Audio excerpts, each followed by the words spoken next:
A gente prometeu, vamos direto para Brasília. Nesse momento, o jornalista Marcelo D'Angelo vai fazer uma entrevista exclusiva aqui para a gente com o presidente Jair Bolsonaro. Vamos lá.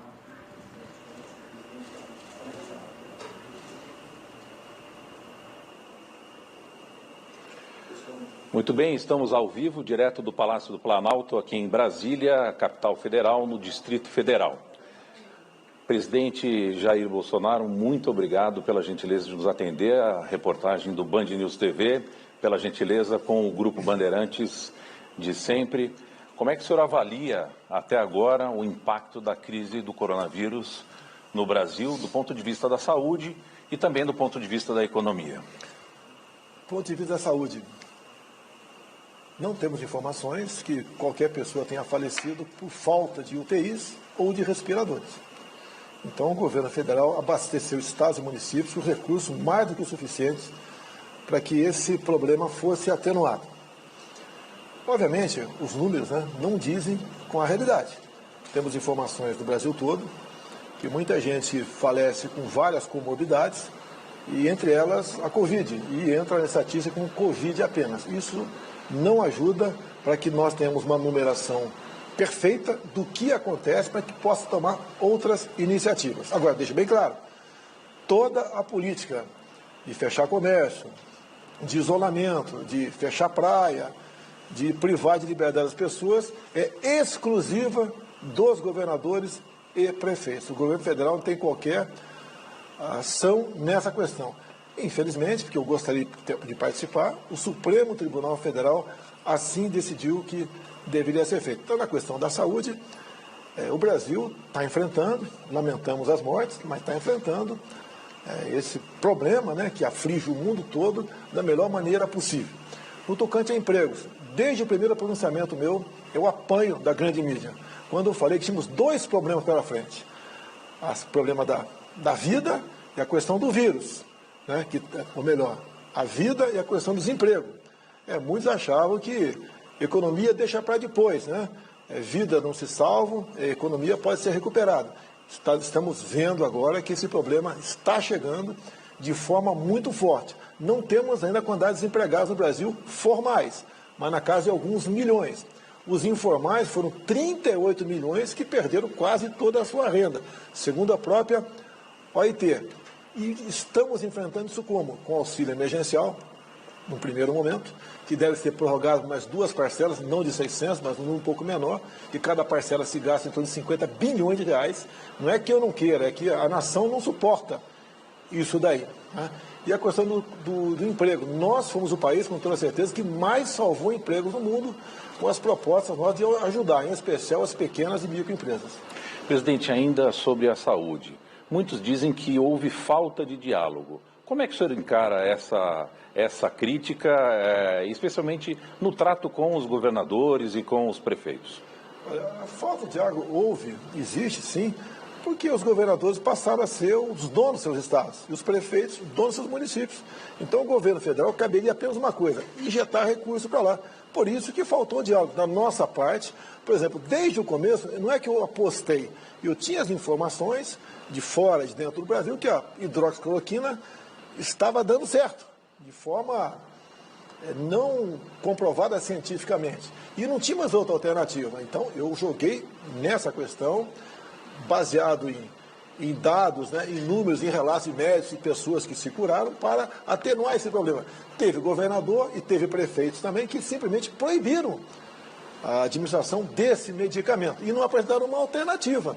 Então, a falta de diálogo houve por aí, que nem tinha mais interesse por parte de muitos governadores conversar comigo. Raros foram os governadores que conversaram. Por quê? O deles estava garantido que era o recurso na ponta da linha.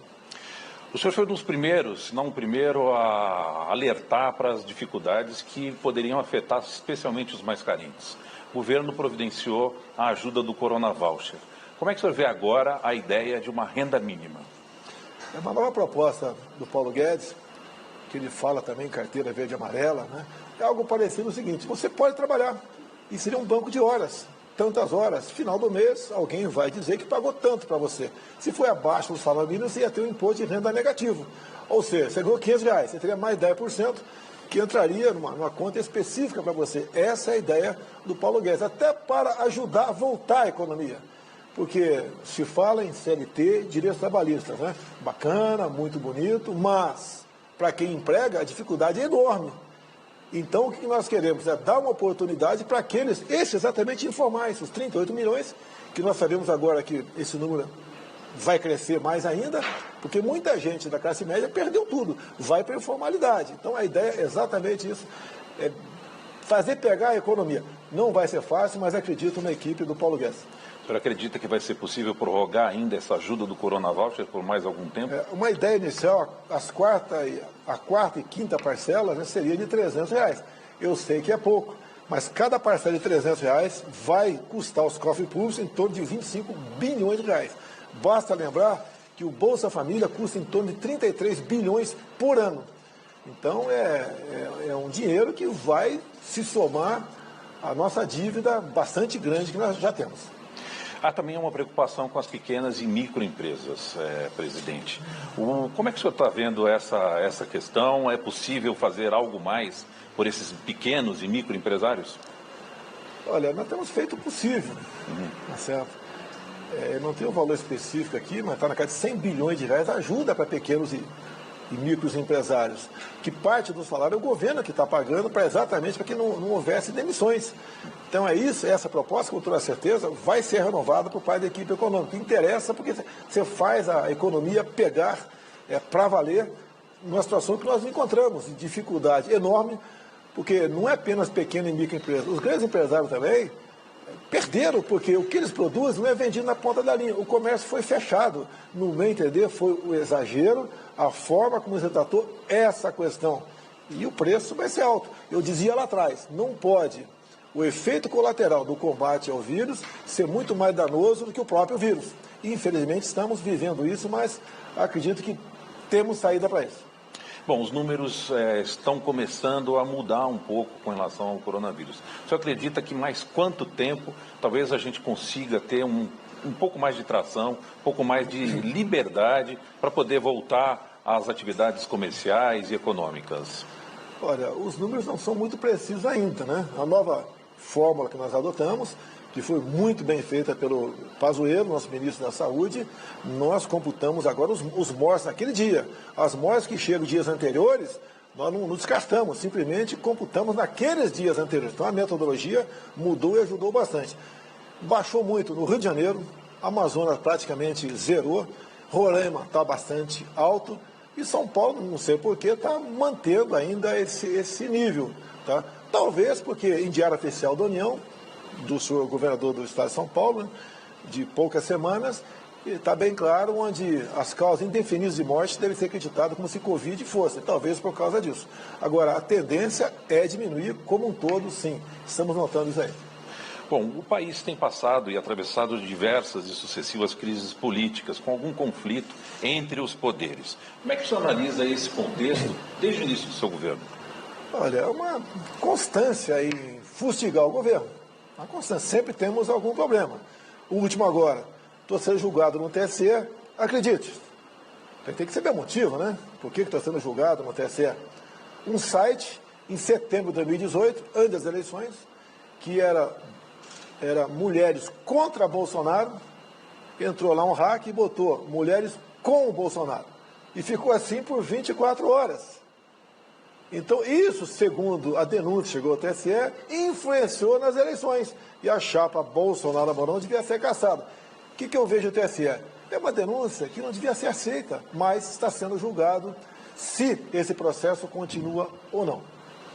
Como o senhor vê a articulação com o Congresso Nacional? É também uma fonte, às vezes, de controvérsia.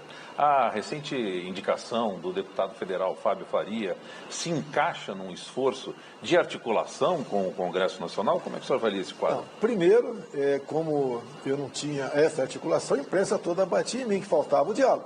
Quando comecei a conversar com parlamentares, líderes de outros partidos, exceto da esquerda, começaram a me acusar de fisiologismo. Nós não entregamos, ninguém do dito Centrão me pediu, Ministério, estatais ou banco oficiais. Então, estamos mantendo o nosso compromisso de campanha e assim está sendo feito. E nós conseguimos nos aproximar desses partidos, agora só acusados de fisiologismo. O tocante ao Fábio Faria. É meu amigo particular de algum tempo. Tá? Nós tínhamos a necessidade de melhorar nossas comunicações, não só a interna, bem como as comunicações como um todo no Brasil, o que interessa realmente. Tá? E foi assim, nós resolvemos tirar uma parte da Secretaria de Governo, do Ramos, né? E uma parte do Ministério de Ciência, Tecnologia e Comunicações, do Marcos Ponce. E criamos esse Ministério das Comunicações, que começa não só com um orçamento grande, bem como com muitas atribuições. Então, o Fábio Faria foi, como sempre, na minha cota pessoal, para ajudar as comunicações. Alguns falam que eu botei um deputado lá, né? E isso não poderia acontecer. Lembro que a senhora Tereza Cristina é deputada federal por Mato Grosso do Sul e faz um excelente trabalho. Também o Marcelo Alva Antônio, no tocante ao turismo, estava fazendo um trabalho excepcional. Infelizmente, a questão do vírus diminuiu bastante o tamanho do turismo. Tínhamos, um tempo atrás, o Mandetta, depois nos deixou. Então, a questão de ter parlamentares não tem nada a ver com fisiologismo. Temos bons parlamentares e competentes. O Fábio Faria entende do assunto e acredito muito no trabalho dele. Qual será a grande prioridade para o Ministério das Comunicações? São várias prioridades, né? Uma ali é a comunicação do governo. O resto é compor no Brasil todo nessa questão, que afinal de contas, as comunicações são muito importantes no nosso país. Rádios comunitárias, concessões, tudo isso aí vai passar pelo crivo dele e eu tenho certeza que fará um bom trabalho nessa área. Afinal de contas, né? As comunicações são importantes em qualquer país democrático. O senhor mencionou o ex-ministro Luiz Henrique Mandetta. Teve também a saída do ex-ministro Sérgio Moro. Como é que o senhor avalia essas duas saídas? Primeiro da saúde, que depois foi superado com a nomeação de Nelson Teich, agora Pazuello, e o desfecho da saída de Sérgio Moro. Foram crises? O senhor se arrependeu de alguma coisa? Como é que o senhor pode avaliar? O Mandetta é um bom comunicador. Ele tinha um excelente contato com uma mídia muito especial, conhecida por todos aí. E em cima disso, basicamente, ele ajudou a potencializar o pavor pregado junto à população que interessava para essa grande rede de televisão. Por isso ele passou a ser um queridinho daquela mídia e ganhou seu espaço. Só que, com o tempo, né, ele começou a se julgar mais importante que o presidente. E a última entrevista dele, que foi no Fantástico, gravada aqui em Goiás, ele disse que o povo, né, vai ter que decidir se houve o presidente ou o ministro.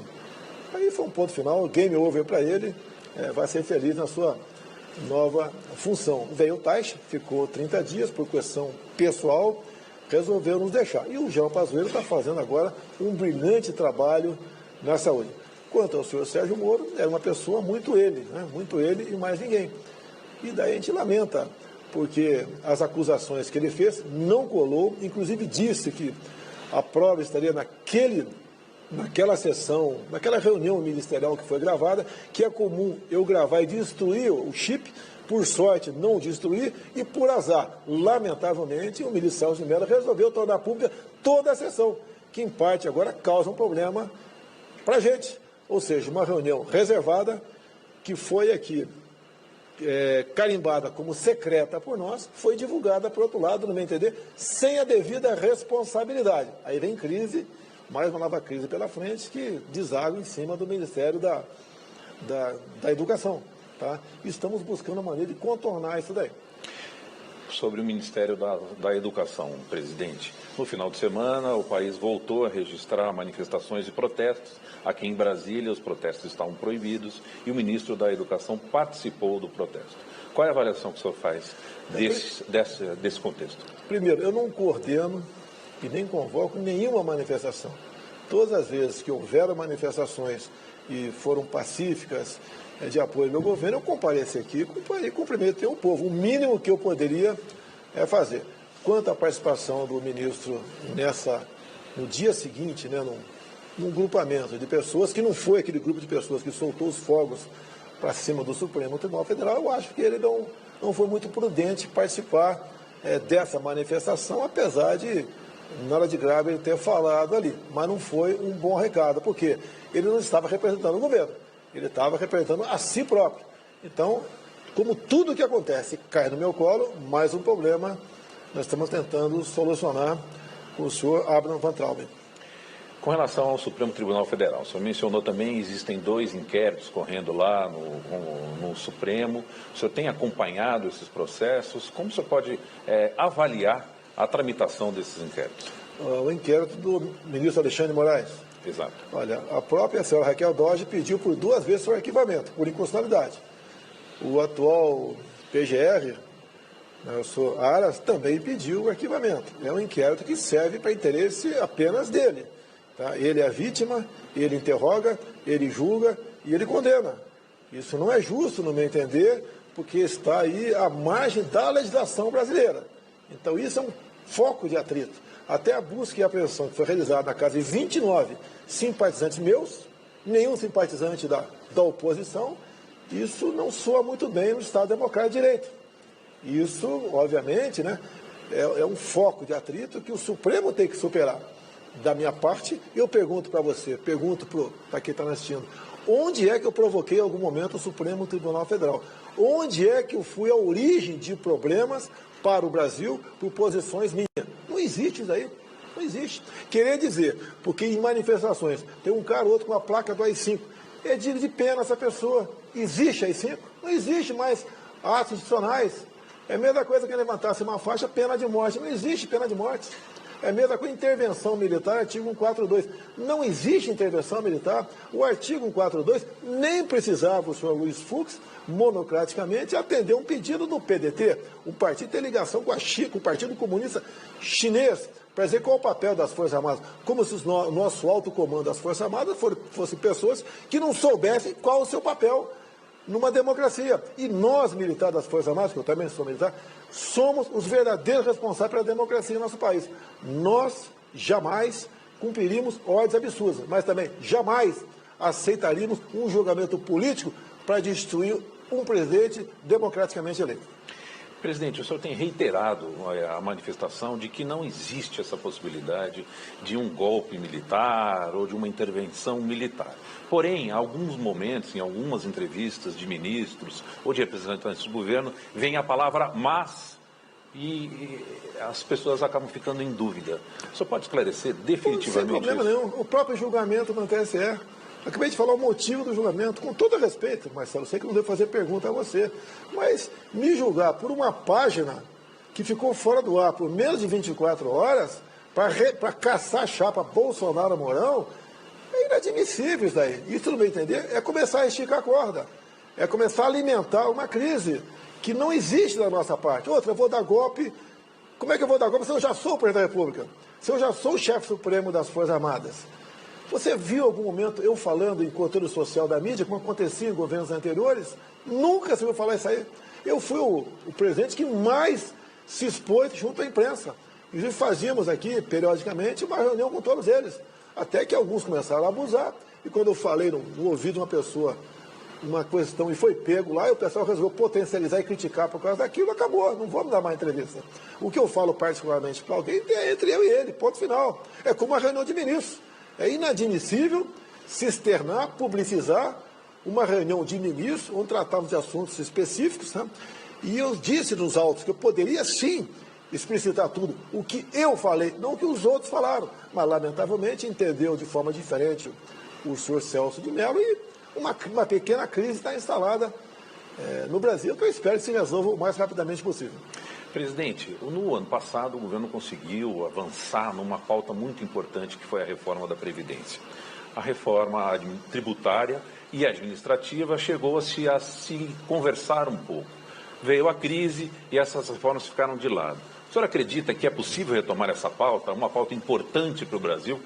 A reforma tributária é complicada, porque quando entra no parlamento, os interesses de governadores, de prefeitos, do próprio governo federal, de outros grupos, é que eu falo do Paulo Guedes. Ele tem que ser uma reforma que possa ser aprovada.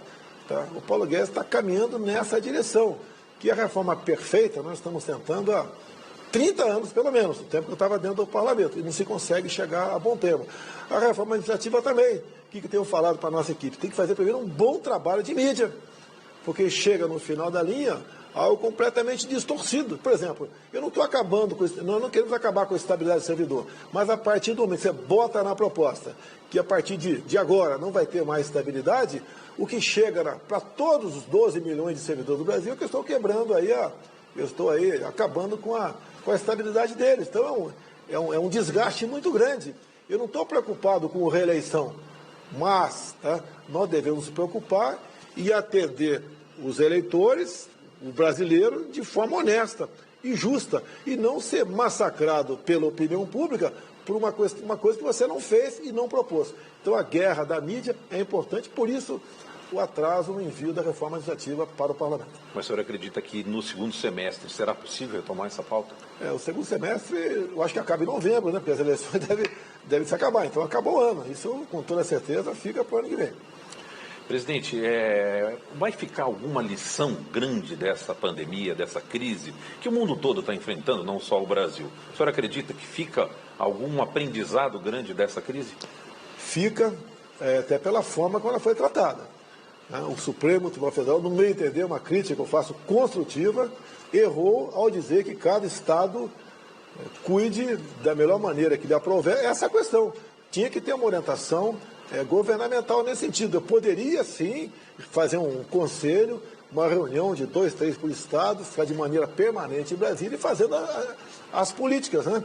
E isso poderia ser feito. Você pode ver a própria maneira de cada governador comprar respiradores mundo afora, como São Paulo agora parece que está comprando da Turquia, outros compraram da China, outros de outros países, isso não caiu muito bem, até porque a Polícia Federal está agindo, está encontrando problemas e tem gente se complicando tocante a isso.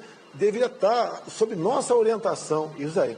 Tá? Então isso é uma questão. E a outra, como o próprio governo americano disse, não podemos depender, né, de certas coisas vitais de apenas um país.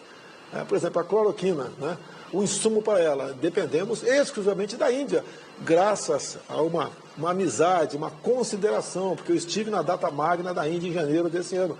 Só um chefe de Estado é convidado, né? Tivemos o beneplácito aí do governo indiano e nos mandou uma quantidade suficiente de insumos que deu para garantir está dando para garantir a nossa produção de hidroxicloroquina. Agora, devemos buscar insumos em outros países, e parece que um país da América do Sul também tem isso. Então, e outra coisa, você tem que, certas coisas, você fazer, não tem que depender lá de fora tudo. Não podemos ter um país onde, prioritariamente, em grande parte, se preocupa apenas com os commodities. Nós temos que nos industrializar, dar mais atenção ao Ministério da Ciência, Tecnologia e Inovação para aplicar nessa área, para o Brasil poder realmente sair, né, da dependência que temos em muitos de outros países. Bom, o senhor mencionou a Polícia Federal. O senhor está satisfeito com o arranjo que acabou ficando na nomeação do diretor-geral, enfim, de como a Polícia Federal está posicionada? Está bem encaminhado isso? Primeiro, no meu entender, foi uma brutal interferência no Supremo Tribunal Federal na escolha do diretor-geral.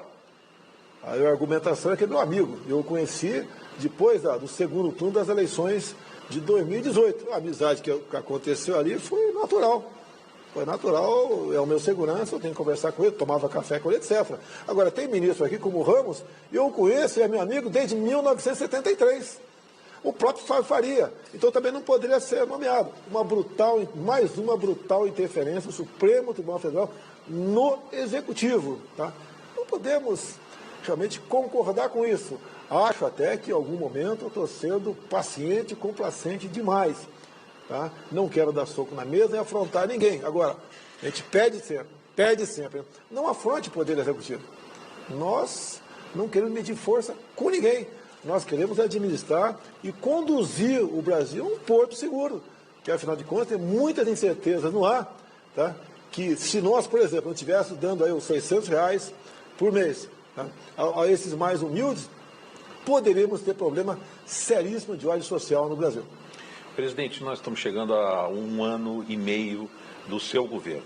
Qual é a avaliação geral que o senhor faz? Foi possível encaminhar as pautas para a qual o senhor se candidatou, se elegeu e teve quase 60 milhões de votos?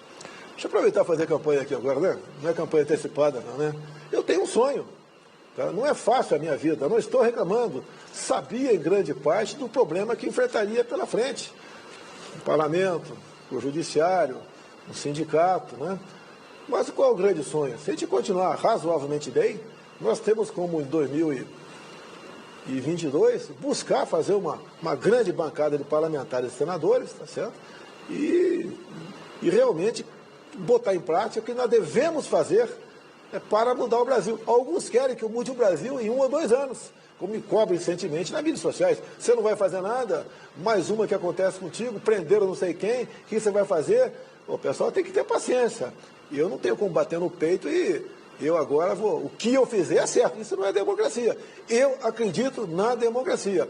Vou lutar com essas armas, apesar de alguns outros colegas, poucos, né, não usam essa arma para fazer política ou para atingir o seu objetivo. Vale a pena o sacrifício que eu estou tendo. Agora, minha família sofre e muito com isso, mas acho que vale a pena para o futuro dos meus filhos e netos. Posso entender, então, que o senhor se candidata à reeleição em 2022? Eu não quero descartar isso daí. O que eu falei lá atrás é que eu não disputaria uma reeleição caso fizesse uma boa reforma política, como, por exemplo, reduzindo o número de parlamentares em todo o Brasil. Como isso não está previsto acontecer, uma possível reeleição a gente não descarta, mas não vive em função disso. Eu agi dessa maneira enquanto parlamentar e sempre falei para meus colegas parlamentares, se você se preocupar com reeleição, você está fadado ao insucesso, porque você acaba sendo o bonzinho, aquele que diz sim para todo mundo. E o sucesso da política é saber dizer não. Presidente, para encerrar, preciso informar o senhor que no próximo dia 22 de junho chega o canal AgroMais, um canal 100% dedicado ao agronegócio brasileiro, que vive um momento excepcional. É o setor da economia brasileira que, ano após ano, tem crescido de forma sustentável, respeitando o meio ambiente. E o senhor até mencionou o trabalho da ministra Tereza Cristina. O senhor pode oferecer uma palavra para nós sobre essa iniciativa de lançamento do canal AgroMais? Primeiramente, lá atrás, né, eu dizia que seria muito bom se nós fundíssemos o Ministério do Meio Ambiente com a Agricultura. Depois eu vi que seria um peso muito grande. E voltei atrás. Tá? E o casamento, Tereza Cristina com o nosso ministro Ricardo Salles, perfeito. O homem do campo, né, não está sendo importunado. O homem do campo está tendo segurança na sua propriedade.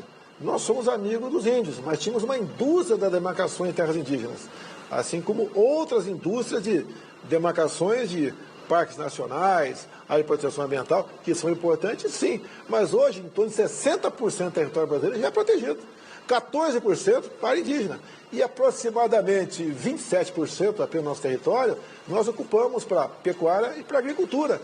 Então o Brasil está indo muito bem. E temos uma grande área pela frente, a região do Mato Piba, para nós aqui desbravarmos aqui naquele miolo mais ao leste do Brasil. Então o Brasil está indo muito bem e, em grande parte, graças ao agronegócio.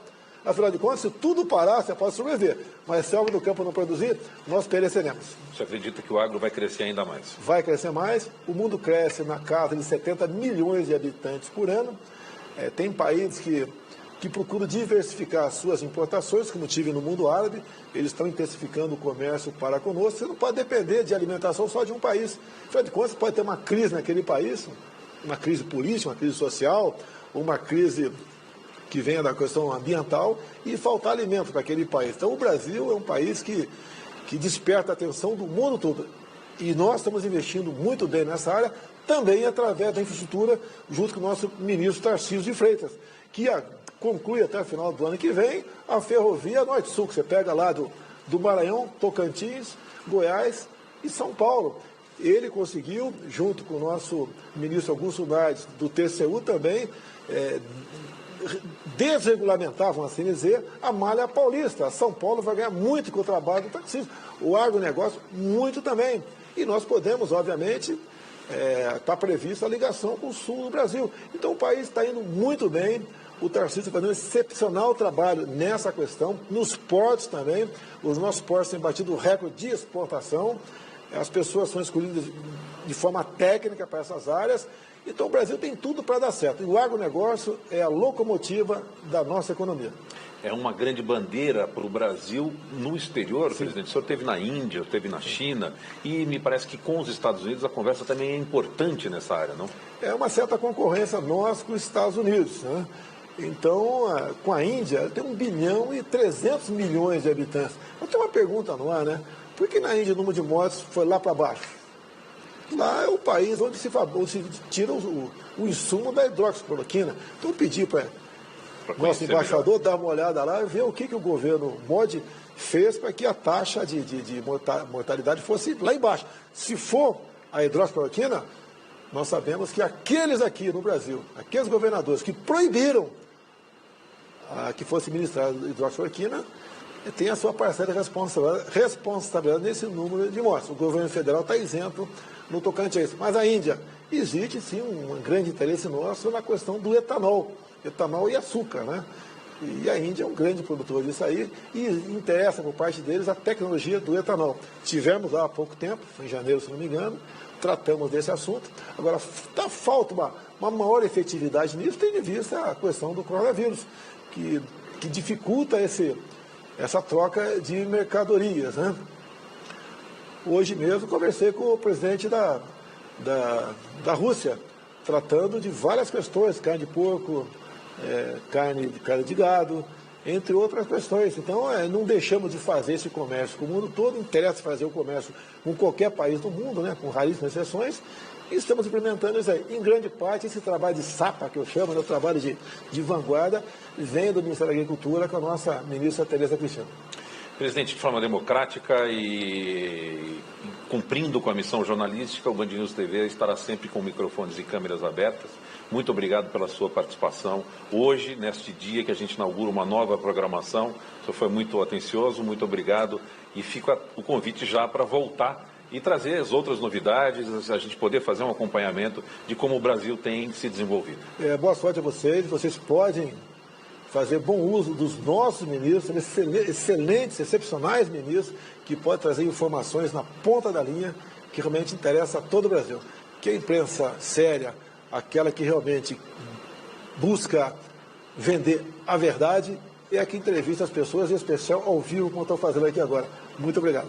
Muito obrigado ao senhor. Nós voltamos aos estúdios do Band News TV em São Paulo. Muito bem, Marcelo D'Angelo conversando com o presidente Jair Bolsonaro ao vivo do Palácio do Planalto. Um pouco antes você acompanhou também uma entrevista ao vivo exclusiva da Rádio Bandeirantes com o vice-presidente Hamilton Mourão. Aqui comigo a Cíntia, também chegando o Felipe Vieira, que vai ficar por aqui pelas próximas 2h30 trazendo as informações.